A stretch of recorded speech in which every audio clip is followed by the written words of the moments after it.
ഇന്ന ബൈതൻ അൻത സാകിനുഹു ലൈസ മുഹ്താജൻ ഇലസ്സുർജി സല്ലി റബ്ബൽ ആലമീന അലാ സയ്യിദിൽ കൗനൈനി വസുർജി.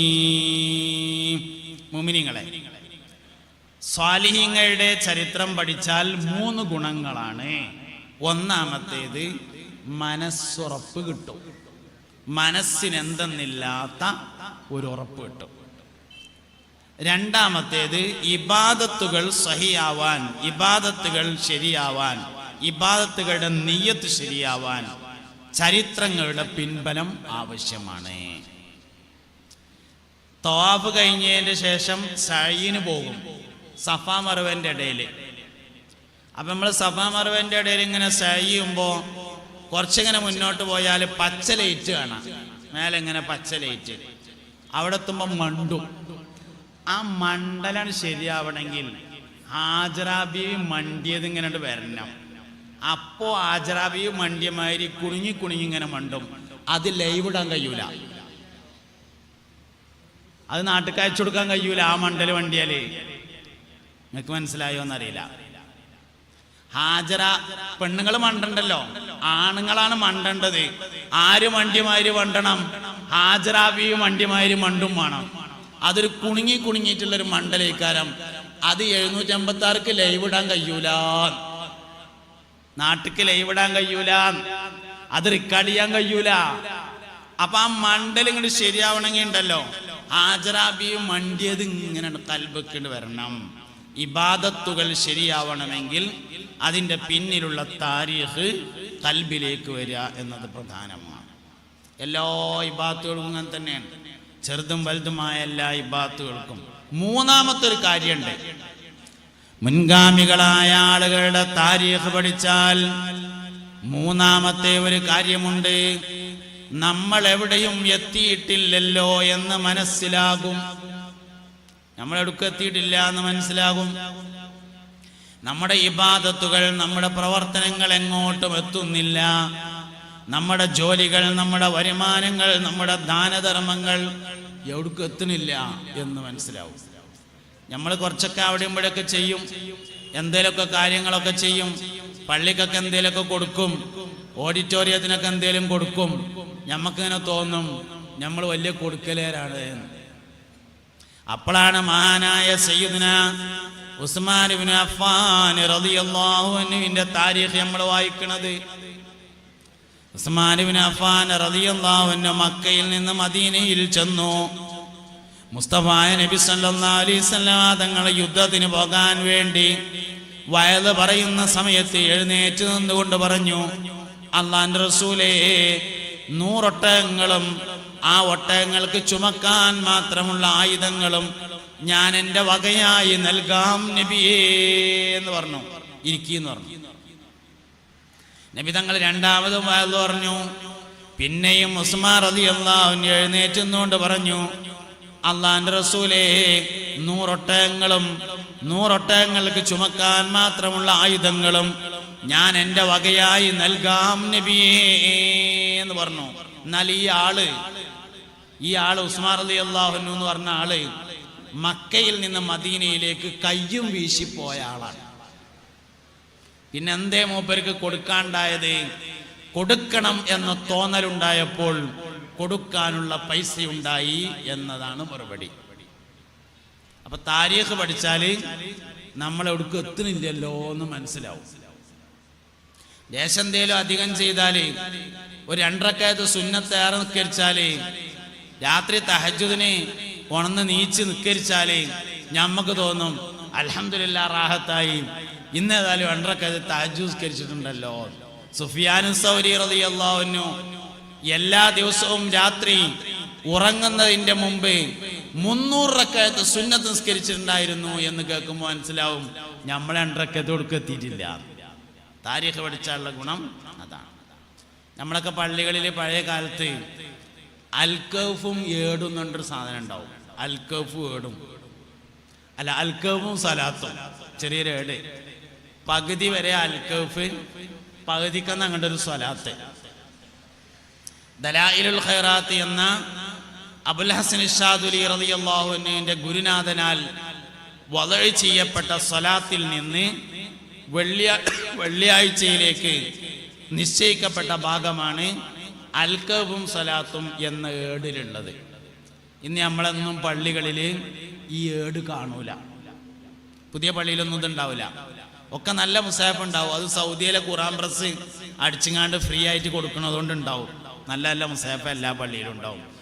അൽകബും സ്വലാത്തും കാണൂല. എന്താ കാരണം? ഓതാൻ നേരല്ല എന്നുള്ളതാണ് കാരണം. എന്നാ നമ്മളെ വല്ലിപ്പ വെള്ളിയാഴ്ച രാവിലെ ജുമഅക്ക് ചെന്നിട്ട് 3 അൽകബും അതിന്റെ ശേഷം സ്വലാത്തും ചൊല്ലിക്കഴിഞ്ഞതിന്റെ ശേഷമാണ് ളുഹറിന്റെ നിസ്കാരത്തിന്റെ ബാങ്ക് മുഅദ്ദിൻ കൊടുത്തിരുന്നത്. നമ്മളെ വിചാരം എന്താ വെച്ചാല് ഒരൽകബ് ഓതുമ്പോൾ തന്നെ നമുക്ക് തോന്നും ഇന്നത്തെ അൽകബൊക്കെ കഴിഞ്ഞിട്ടുണ്ട് എന്ന്. അപ്പോഴാണ് വല്ലിപ്പം 3 ഓതിയുന്നു എന്നുള്ളത് മനസ്സിലാവുക. അപ്പൊ മനസ്സിലാവും ഇന്റെ അൽകബ് എടുക്കും എത്തിയിട്ടില്ല. വല്ലിപ്പം 3 ഓതിയെന്ന് നമ്മൾ 1 പേജും എത്തിയിട്ടുള്ളൂ. അപ്പൊ അതിന് ബാങ്ക് കൊടുക്കാണ്. തുടങ്ങൽ വലിയ തുടങ്ങലാ. റമദാൻ മാസമായാൽ പഴമക്കാര് 3 ഖത്ത് എന്തായാലും ഓതും. ആദ്യത്തെ 10 ഒരു ഖത്തോതും, രണ്ടാമത്തെ 10 ഖത്തോതും, മൂന്നാമത്തെ 10 ഖത്തോതും. അതെന്തായാലും ഓതും. നമ്മൾ റമദാൻ 1 അന്ന് ദുഹ്റിന് വന്നിട്ട് ആ മുസാഫിന്റെ അടുത്തെങ്ങാണ്ട് ഇങ്ങനെ മറിച്ചെക്കണ ആ പലക ഇങ്ങനെ വെച്ചിട്ട് അയിമ മുസാഫിന് വെച്ചിട്ട് ഒരു തുടങ്ങലാണ് തുടങ്ങും. അലിഫ് ലാം മീം ദാലിക്കൽ കിതാബു ലാ റൈബ ഫീഹി ഹുദൽ ലിൽ മുത്തഖീൻ. 2 പേജ് കഴിയുമ്പോഴേക്ക് മൊബൈൽ കിർണി എന്ന് പറയും. എടുത്തു നോക്കുമ്പോ ഇന്നാ ലില്ലാഹി വ ഇന്നാ ഇലൈഹി റാജിഊൻ സ്റ്റിക്കർ ഇട്ട് കണ്ട് അവിടുന്ന് പോയാൽ പിന്നെ 25 വരിക. എന്നാ തന്നെ നമുക്ക് തോന്നും നല്ല ഓത്താണ് എന്ന്. അപ്പോഴാണ് പഴമക്കാരുടെ കഥ കിട്ടുന്നത്. ആദ്യത്തെ 10 ഒരു ഖത്തം, രണ്ടാമത്തെ 10 ഒരു ഖത്തം, മൂന്നാമത്തെ 10. അബൂ ഹനീഫ ഇമാമേ സയ്യിദുനാ അബൂ ഹനീഫത്തൻ നുഅ്മാൻ റളിയല്ലാഹു അൻഹു താൻ മരണപ്പെട്ടാൽ മറവ് ചെയ്യേണ്ട സ്ഥലം എവിടെയാണെന്ന് തൻ്റെ ശിഷ്യന്മാർക്ക് നേരത്തെ കാണിച്ചു കൊടുത്തിട്ട് ആ സ്ഥലത്ത് പോയിരുന്ന് 40,000 ഖത്തം ഓതി തീർത്തിട്ടുണ്ടായിരുന്നു മഹാനായ സയ്യിദുനാ അബൂ ഹനീഫത്തൻ നുഅ്മാൻ റളിയല്ലാഹു അൻഹു. ചരിത്രം പഠിച്ചാൽ നമ്മൾ ഒടുക്കെത്തിയിട്ടില്ല എന്ന് മനസ്സിലാവും. നമുക്കിപ്പോൾ ഉസ്താദന്മാരെ കാണുമ്പോൾ വലിയ ബഹുമാനാണ്, ആദരവാണ്. ഷെയ്ഖുൽ ജാമി അവിടെ വന്ന് ഉദ്ഘാടനം നിർവഹിച്ചു പോയി. അള്ളാഹു ദീർഘായുസ്സും ആഫിയത്തും കൊടുക്കട്ടെ. ജീവിച്ചിരിക്കുന്നവരെ മദ്ഹ് ചെയ്യുന്നത് ശരിയല്ല. എന്നാലും ഒരു വാക്ക് പറയട്ടെ. 17-ാമത്തെ വയസ്സിൽ ജന്മനാട്ടിൽ ഖുതുബ ഓതാനും 20-ാമത്തെ വയസ്സിൽ തൻ്റെ പിതാവ് മുഅദ്ദിനായ പള്ളിയിൽ ഖാദിയാകാനും ആ ഖാദിസ്ഥാനം ഇപ്പോഴും തുടരാനും ഏതെങ്കിലും ഒരു മനുഷ്യന് സൗഭാഗ്യമുണ്ടായിട്ടുണ്ടെങ്കിൽ ആ മനുഷ്യനാണ് സമസ്ത കേരള ജംഇയ്യത്തുൽ ഉലമയുടെ ജനറൽ സെക്രട്ടറി എന്ന ഒരു വാക്ക് സാന്ദർഭികമായി ഞാൻ പറയട്ടെ. അള്ളാഹു ദീർഘായുസ് കൊടുക്കട്ടെ, ആഫിയത്ത് കൊടുക്കട്ടെ. സുഖല്ല, നല്ല ക്ഷീണമുണ്ട്, പ്രായത്തിന്റെ ബുദ്ധിമുട്ടുകളൊക്കെ ഉണ്ട്. എങ്കിലും ആ ളില്ലിനെ, ആ നിഴലിനെ അള്ളാഹു ദീർഘകാലം നമുക്ക് നിലനിർത്തി തരട്ടെ. ആമീന ബിറഹ്മതിക യാ അർഹമർ റഹീമീൻ. മുഅ്മിനീങ്ങളെ, ചരിത്രം പഠിച്ചാൽ ഒരുപാട് ഗുണമുണ്ട്. സാലിഹീങ്ങളുടെ ചരിത്രം പഠിച്ചാൽ ഒരുപാട് ഗുണങ്ങളുണ്ട്. ഏറ്റവും പ്രധാനപ്പെട്ടത് 3-ാമത്തെ കാര്യമാണ്, നമ്മൾ എവിടേക്കും എത്തിയിട്ടില്ല എന്ന് മനസ്സിലാവും. ഇല്ലെങ്കിൽ നമ്മൾ എന്തൊക്കെയോ ആണ്, നമ്മൾ എവിടൊക്കെയോ എത്തിയിട്ടുണ്ട് എന്ന് നമുക്ക് തോന്നും. ഇപ്പം എനിക്കിങ്ങനെ തോന്നുകയാണ്, ഞാൻ സാലിം പൈസി പ്രസംഗമല്ലേ, ഒറ്റ സ്വയവില്ല, വലിയ പ്രസംഗല്ലേ എന്നൊക്കെ ഇങ്ങനെ വിചാരിച്ച് നിൽക്കുമ്പോഴാണ് മുഹിയുദ്ദീൻമാല പാടിയത്.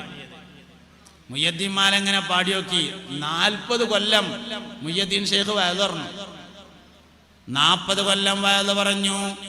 25 കൊല്ലം നാട്ടിൽ പഠിച്ചു, 25 കൊല്ലം വിദേശത്ത് പഠിച്ചു, 48 കൊല്ലം ദർസ് നടത്തി. 40 ഇറ്റാണ്ടോളം വയല് പറഞ്ഞോവർ നന്നായി 90 കൊല്ലം ഇരുന്നോവർ. 25 ആണ്ടോളം ചുറ്റി നടന്നോവർ. ഇരിയനായകൽക്കേ കേട്ടാരേയിരുന്നവർ. അപ്പൊ മനസ്സിലാവും നമ്മളെ വേദമൊന്നും എടുക്കത്തിനില്ല തന്നെ. താരീഖ് കൊണ്ടുള്ള ഗുണം അതാണ്. ഈ സ്വാലിഹീങ്ങളെ പഠിക്കുക എന്ന് പറഞ്ഞാല് കുറേ മേപ്പെട്ടൊന്നും പഠിക്കണ്ട.